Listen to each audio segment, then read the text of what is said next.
Beredar viral video ajakan mengibarkan bendera One Piece menjelang peringatan HUT kemerdekaan ke-80 Republik Indonesia.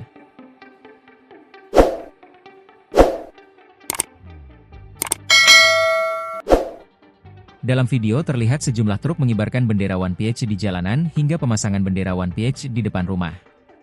Bendera tersebut bergambar tengkorak putih tersenyum dengan dua tulang bersilang di latar hitam. Topi jerami yang menjadi ikon milik Monkey D. Luffy berada di atas tengkorak. Dalam serial manga One Piece, bendera ini digunakan kelompok bajak laut saat beraksi mencapai tujuan tertentu. One Piece merupakan komik asal Jepang yang ditulis dan diilustrasikan oleh Eiichiro Oda pada 1997.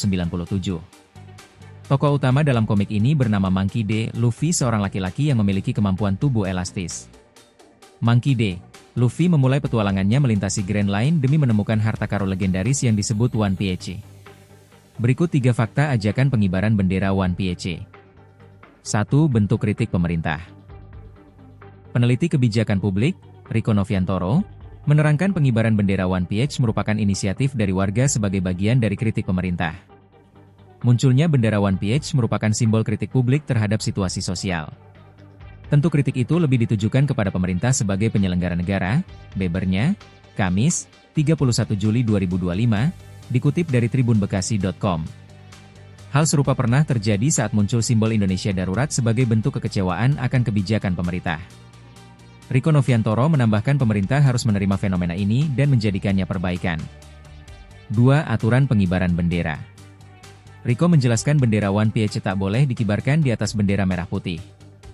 Aturan pengibaran bendera merah putih telah diatur sehingga warga yang melanggar dapat disanksi. Aturan itu tertuang dalam UU No. 24/2009 tentang bendera, bahasa, lambang dan lagu kebangsaan. Munculnya gagasan untuk mengibarkan bendera One Piece pada 17 Agustus perlu diperhatikan secara cermat. Jika ditemukan pelanggaran terhadap pelecehan pada bendera merah putih maka berpotensi dikenakan sanksi. Ini yang kiranya publik juga memahami, tuturnya. Pasal 66 dalam Undang-Undang Nomor 24 Tahun 2009 secara tegas melarang tindakan yang merusak martabat bendera negara. Termasuk di dalamnya perbuatan seperti merobek, membakar, menginjak, atau bentuk penghinaan lain yang dilakukan dengan sengaja.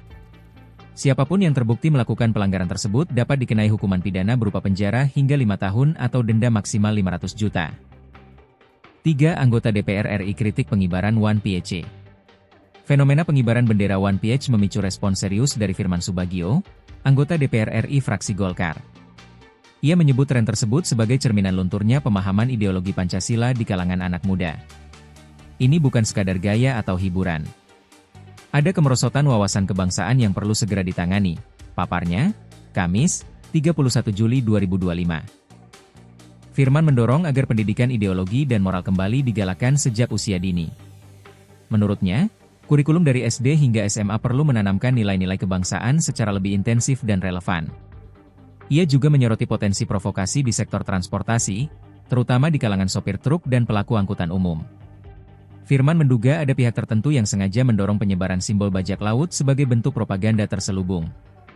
Untuk merespon situasi ini, Firman mengusulkan penguatan peran Badan Pembinaan Ideologi Pancasila, BPIP, melalui revisi undang-undang.